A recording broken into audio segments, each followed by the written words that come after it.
Quand on s'imagine une ferme, on voit un agriculteur, des animaux, des machines. D'abord, l'exploitation agricole bénéficie d'apports.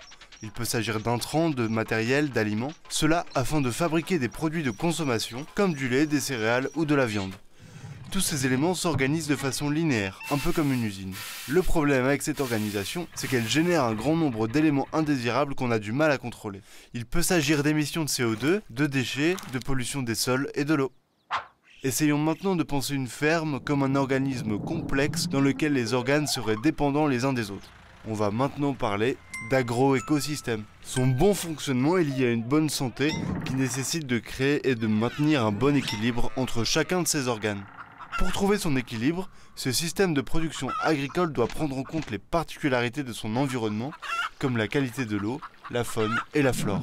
Cela implique de modifier les pratiques conventionnelles, de s'affranchir le plus possible de l'usage d'intrants. Ainsi, de la même manière qu'on ne prend pas de médicaments quand on est en bonne santé, on ne va plus servir des intrants de manière systématique, mais de manière ponctuelle et ciblée. Cela permet de gagner en autonomie et ainsi d'instaurer une logique circulaire. Un agroécosystème sain va donc être capable de s'auto-entretenir, de développer et de conserver une série de services écosystémiques. Pensez ainsi, la santé de l'agroécosystème est un principe de l'agroécologie.